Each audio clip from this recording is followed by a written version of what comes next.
Parents' 40th anniversary dinner was supposed to be the night my mother finally felt celebrated. 40 years. 4 decades of packed school lunches, second jobs, and quiet sacrifices that nobody ever threw a party for. I had been planning it for 6 months. I booked the private dining room at Canoe, on the 54th floor of the TD Bank Tower in downtown Toronto, with the kind of view of Lake Ontario that makes people go quiet the moment they walk in.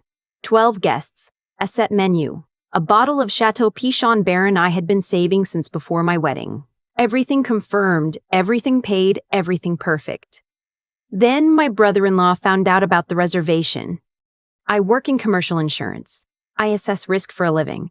I calculate the exact probability that something catastrophic will happen, and I build walls around it before it does. I spend my days reading people who lie to me with a smile and figuring out what they are actually trying to protect. I am good at it. I have been doing it for 9 years.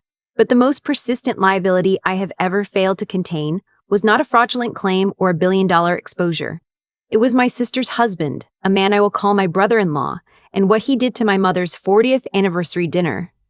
My brother-in-law is 41 years old and operates entirely on the assumption that every room he walks into owes him something. He has the posture of someone who genuinely believes he is being watched and admired at all times. My sister met him at a networking event in Vancouver 7 years ago and was engaged to him within 8 months. My parents were thrilled. I had a bad feeling I kept mostly to myself. He presented well, laughed at the right moments, asked my father questions about his time working the oil patch. He seemed harmless.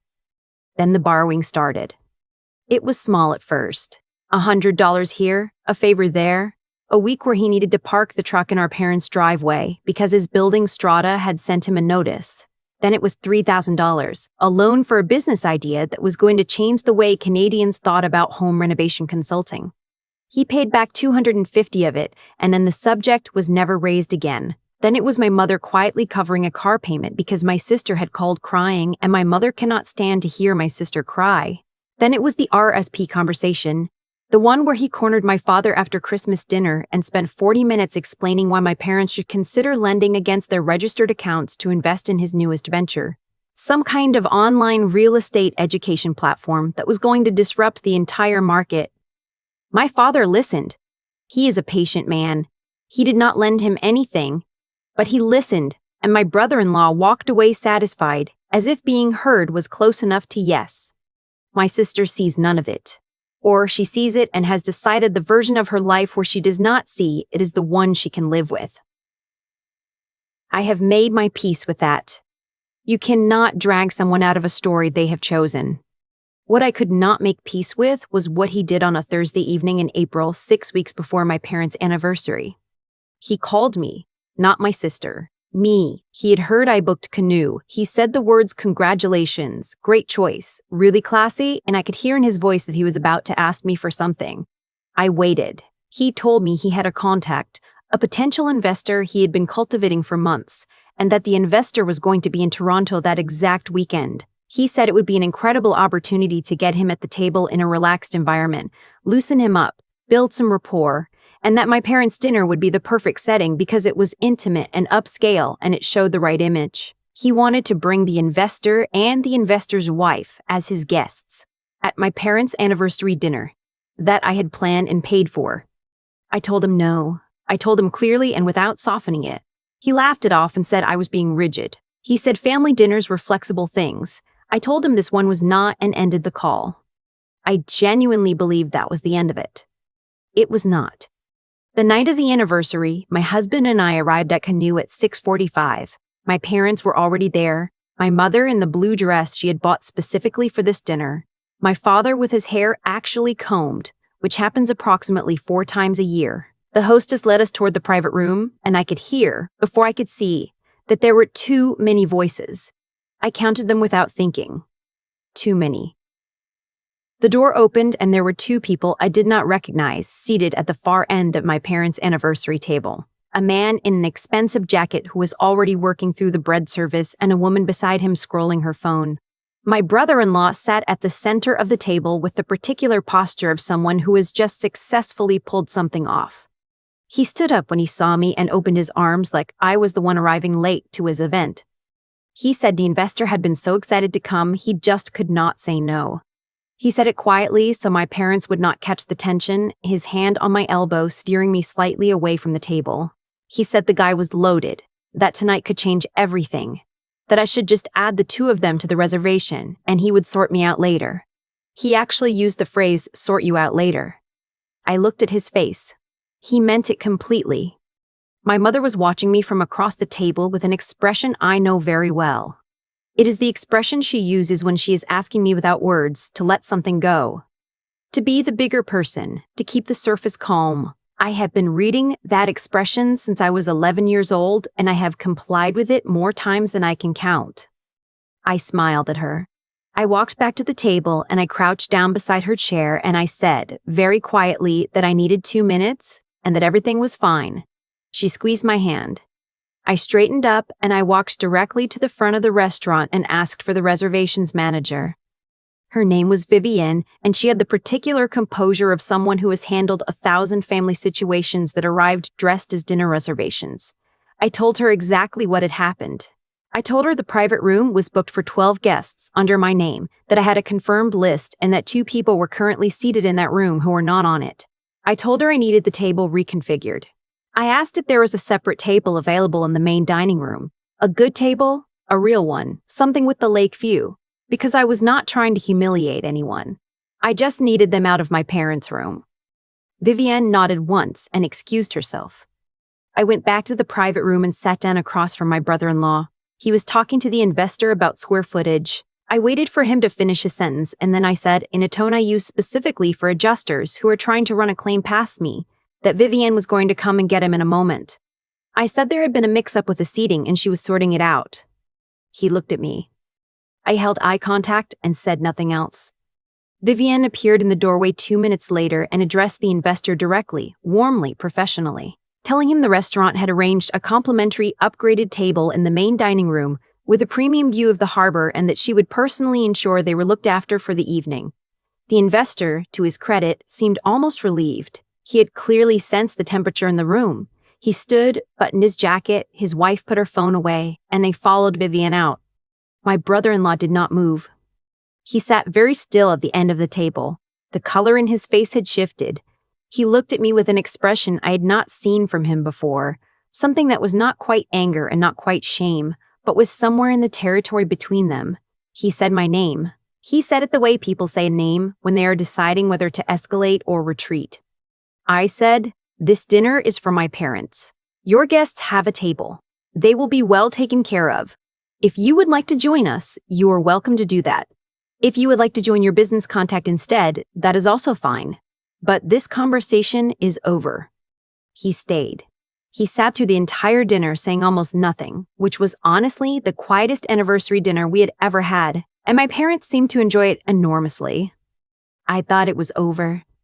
It was not over. He left the dinner early, claiming a headache. My sister followed him, apologizing to my mother on his behalf in the way she always does, with too many words and too much brightness. My husband and I stayed until 11, had a second glass of wine, watched my father tear up during the toast, and drove home feeling genuinely good about how the night had gone.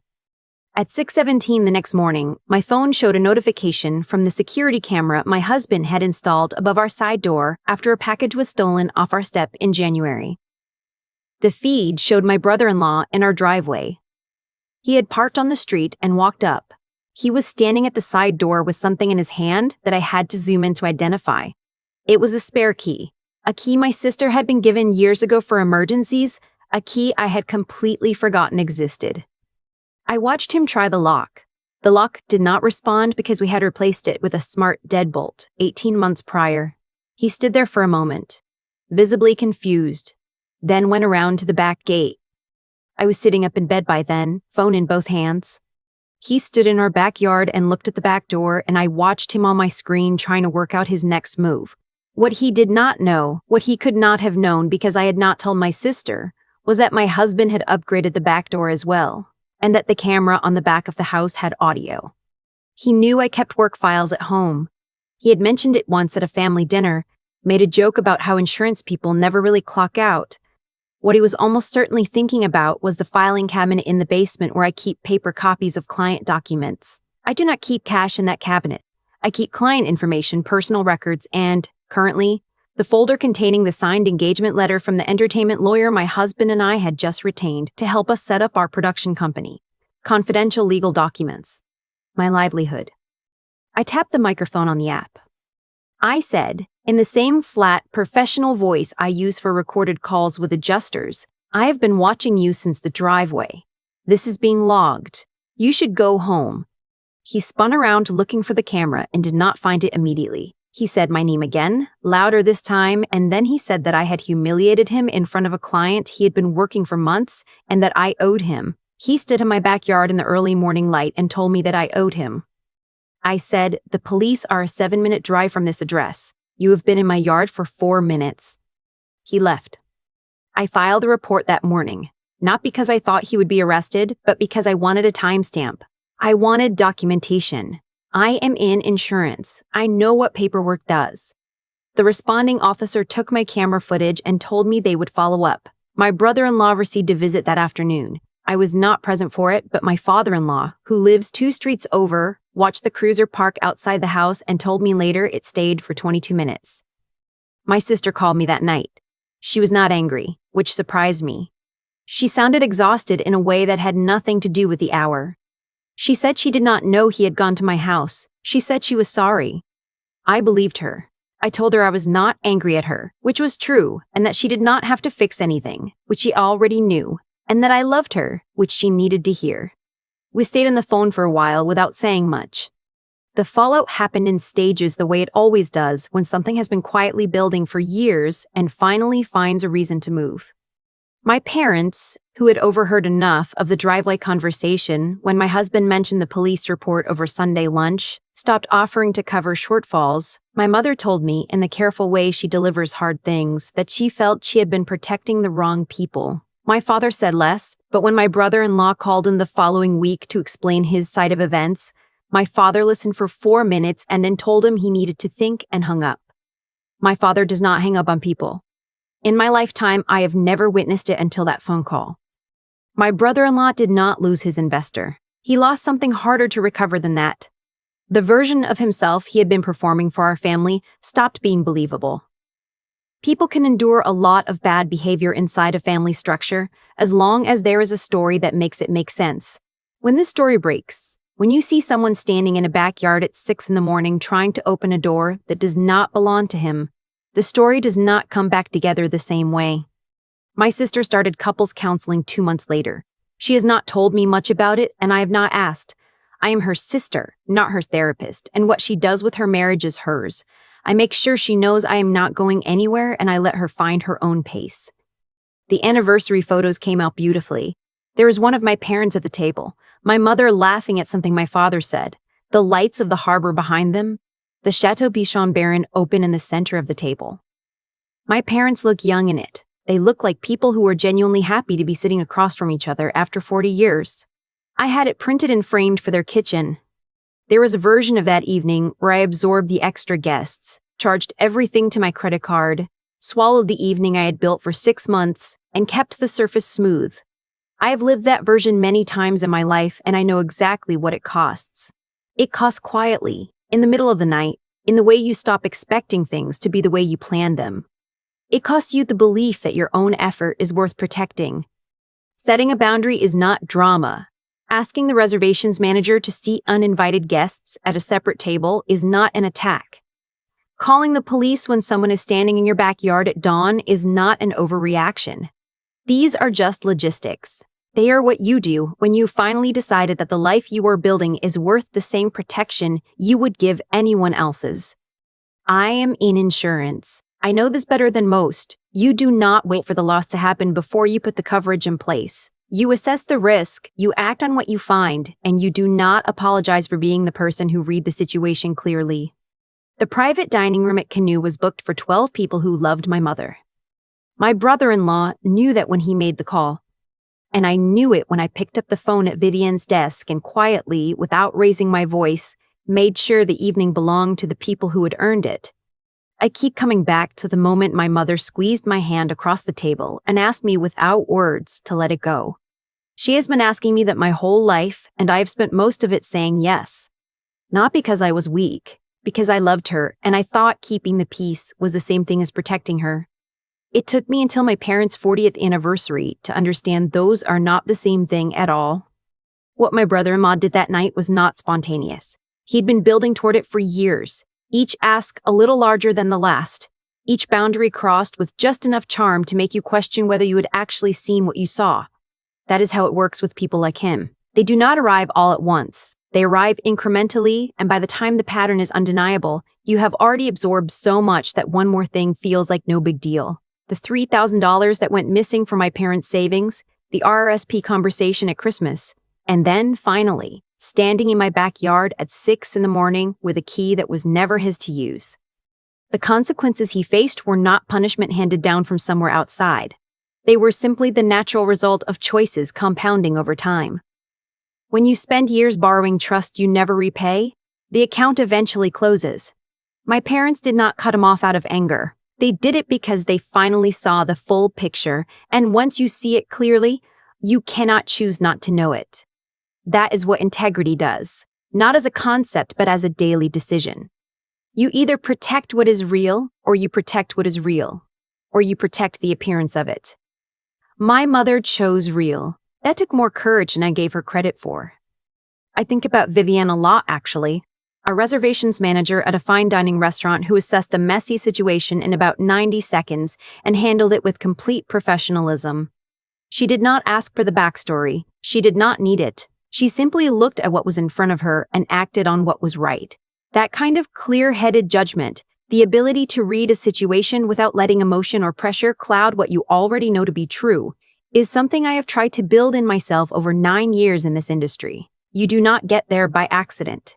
You get there by practicing it in the small moments until it becomes the thing you reach for automatically when the stakes are high. My sister is in counseling now. She's doing the harder work, the kind that does not show up in camera footage or police reports. I respect that more than I can say. It takes a particular kind of strength to look honestly at a situation you have been surviving and decide you deserve something better. That decision does not come from a single dramatic moment. It comes from a lot of quiet ones, each one a little braver than the last. The anniversary photo is on my parents' kitchen wall. My mother is laughing. My father is looking at her the way he has looked at her for 40 years. The harbor lights are behind them and the wine is open and everyone at the table is someone who earned their seat. That is what it looks like when you protect the right things.